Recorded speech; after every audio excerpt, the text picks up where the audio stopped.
Good morning everyone. ಇವತ್ತಿನ ನಮ್ಮ topic ಏನಪ್ಪ ಅಂತಂದರೆ ಇನ್ಫ್ಲೇಷನ್, ಹಣದುಬ್ಬರ ಅಂದರೆ ಏನು ಅಂತ ತಿಳ್ಕೊಳ್ಳೋಣ. ನೀವು ಮಾರ್ಕೆಟ್ಗೆ ₹100 ತೊಗೊಂಡು ಹೋದ್ರಿ ಅಂತ ಅಂದರೆ ಅದರಲ್ಲಿ 2 kg ಅಕ್ಕಿ ಮತ್ತು ಒಂದು ಬಿಸ್ಕೆಟ್ ಪ್ಯಾಕನ್ನು ತಗೋತೀರ. ಅದೇ ₹100ನ ನೀವು ಮುಂದಿನ ವರ್ಷ ತೊಗೊಂಡು ಹೋದ್ರಿ ಅಂತ ಅಂದರೆ ಅಲ್ಲಿ 2 kg ಅಕ್ಕಿ ಅಷ್ಟೇ ನೀವು ತಗೋಬಹುದು, ಬಿಸ್ಕೆಟ್ ಪ್ಯಾಕ್ ಬರಲ್ಲ.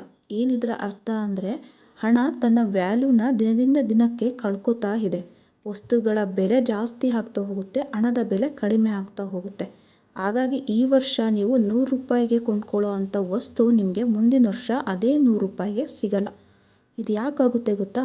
ಒಬ್ಬ ವ್ಯಕ್ತಿಯ ಆದಾಯ ವರ್ಷದಿಂದ ವರ್ಷಕ್ಕೆ ಜಾಸ್ತಿ ಆಗ್ತಾ ಹೋಗುತ್ತೆ. ಆವಾಗ ಆ ವ್ಯಕ್ತಿ ಏನು ಮಾಡ್ತಾನೆ, ತನಗೆ ಅವಶ್ಯಕತೆ ಇರೋದು ಇಲ್ಲದೆ ಇರೋದನ್ನೆಲ್ಲ ಕೊಂಡ್ಕೊಳ್ಳೋಕೆ ಶುರು ಮಾಡ್ತಾನೆ.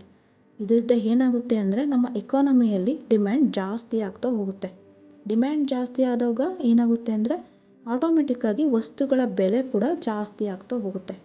ಸೊ ವಸ್ತುಗಳ ಬೆಲೆ ಜಾಸ್ತಿ ಆದಾಗ ಮತ್ತೆ ನಿಧಾನವಾಗಿ ನಮ್ಮ ಪರ್ಚೇಸಿಂಗ್ ಪವರ್ ಕೂಡ ಕಡಿಮೆ ಆಗ್ತಾ ಹೋಗುತ್ತೆ. ಸೊ ಹಾಗಾಗಿ ನಮ್ಮ ಗೌರ್ಮೆಂಟ್ ಈ ಇನ್ಫ್ಲೇಷನನ್ನು ಒಂದು ಕನ್ಸಿಸ್ಟೆನ್ಸಿನ ಯಾವಾಗಲೂ ಮೇಂಟೈನ್ ಮಾಡೋಕ್ಕೆ ಟ್ರೈ ಮಾಡ್ತಾ ಇರುತ್ತೆ. ಇಂಟ್ರೆಸ್ಟ್ ರೇಟ್, ಟ್ಯಾಕ್ಸ್ ರೇಟ್ ಎಲ್ಲವನ್ನು ಜಾಸ್ತಿ ಮಾಡುತ್ತೆ. ಇದರಿಂದ ನಮ್ಮ ಹಣದ ಮೌಲ್ಯವನ್ನು ಆದಷ್ಟು ಉಳಿಸ್ಕೋಬಹುದು. ಹಾಗಂತ ಸಿಕ್ಕಾಪಟ್ಟೆ ಇಂಟ್ರೆಸ್ಟ್ ರೇಟ್, ಟ್ಯಾಕ್ಸ್ ರೇಟ್ ಕೂಡ ಹಾಕೋಕ್ಕಾಗಲ್ಲ. ಒಂದು ವೇಳೆ ಹಾಕಿದರೆ ಇದರಿಂದ ನಮ್ಮ ಎಕಾನಮಿಕ್ ಗ್ರೋತ್ಗೆ ಹೊಡೆತ ಬೀಳುತ್ತೆ. ಸೊ ಹಾಗಾಗಿ ಇದರಲ್ಲಿ ಕನ್ಸಿಸ್ಟೆನ್ಸಿನ ಮ್ಯಾನೇಜ್ ಮಾಡುತ್ತೆ.